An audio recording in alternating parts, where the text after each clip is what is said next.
Wassalamualaikum warahmatullahi wabarakatuh. Karohmah para wali songo dalam menyebarkan agama Islam di Indonesia khususnya di Pulau Jawa, banyak menjadi perbincangan masyarakat. Mereka meyakini para wali songo diberikan karomah yang luar biasa. Salah satu yang terkenal adalah kisah tentang Sunan Kalijaga, yang merupakan anggota wali songo. Sunan Kalijaga adalah salah satu penyebar ajaran Islam di tanah Jawa. Dalam masyarakat Jawa, dia terkenal akan kisah-kisah kesaktiannya yang di luar batas nalar dan logika. Dalam perjalanan hidupnya, ternyata anggota dari Wali Songo itu tak hanya berkelana berkeliling Jawa dalam berdakwah, namun melebarkan sayapnya hingga ke Pulau Lombok.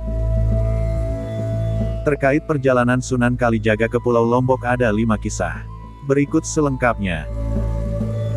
Sunan Kalijaga bertemu Gajah Mada. Dikisahkan Sunan Kalijaga sempat bertemu dengan Gajah Mada melalui dimensi waktu yang berbeda. Di ujung timur Pulau Lombok, tepatnya di Desa Suwela, terdapat makam Raja-Raja Selaparang. Di area makam itu ada petilasan patih Gajah Mada yang diyakini sebagai tempat bertemunya patih kerajaan Majapahit itu dengan Sunan Kalijaga. Peziarah sering terlihat memanjatkan doa di sekitar petilasan tersebut. Bahkan ada yang mengatakan bahwa, pertemuan antara kedua tokoh yang sebenarnya tidak hidup sezaman itu merupakan tonggak penting dari peradaban Islam di Nusantara. Memakai nama Jayaprana. Tak jauh dari makam Selaparang, terdapat 2 desa yaitu Poh Gading dan Bagek Papan. Warga di kedua desa ini meyakini kalau leluhur mereka datang dari Jawa. Berdasarkan catatan keluarga dan riwayat yang mereka ceritakan secara turun-temurun. Pada abad ke-15 ada seorang tokoh bernama Jayaprana yang mendarat di Labuan Tereng dan melanjutkan perjalanan ke arah timur sampai di desa itu.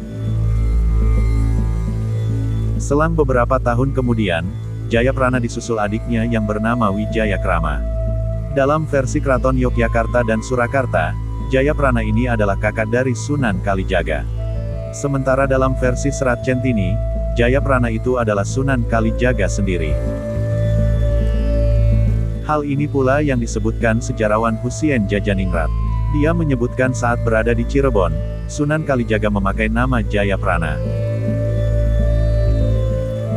Sempurnakan ilmu agama.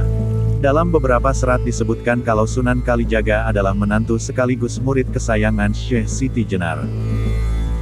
Setelah Syekh Siti Jenar meninggal, Sunan Kalijaga memutuskan untuk pergi ke Pulau Lombok demi menyempurnakan ilmu tarekatnya pada Pangeran Sangupati, murid Syekh Siti Jenar yang lebih senior. Pertemuan keduanya terjadi di bawah kaki Gunung Rinjani, tepatnya di Desa Bayan. Bukti pertemuan ini adalah adanya makam Pangeran Sangupati yang bersebelahan dengan makam seseorang yang disebut Sahid di sebelah barat Masjid Pusaka Bayan.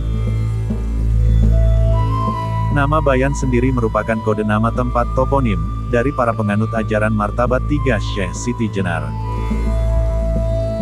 Mencari putra kesayangan. Dalam riwayat lain disebutkan bahwa Sunan Kalijaga memiliki seorang anak laki-laki bernama Pangeran Saridin. Tanpa alasan yang jelas Pangeran Saridin hilang dan diperkirakan menuju ke arah timur.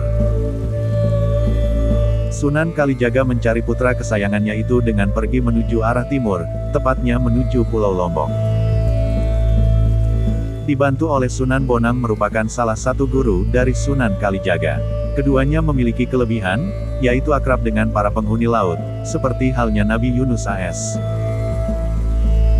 Sunan Bonang dan Sunan Kalijaga melintasi lautan dengan menumpang seekor ikan besar yang menjadi sahabat setia mereka.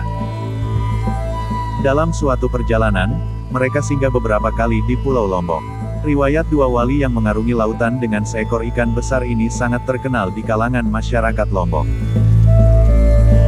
Bagaimana sedulur semua tentang cerita perjalanan Sunan Kalijaga ke Pulau Lombok? Jika kalian punya pendapat yang lain silahkan tulis di kolom komentar ya. Cerita ini dilansir dari website merdeka.com dan nu.or.id.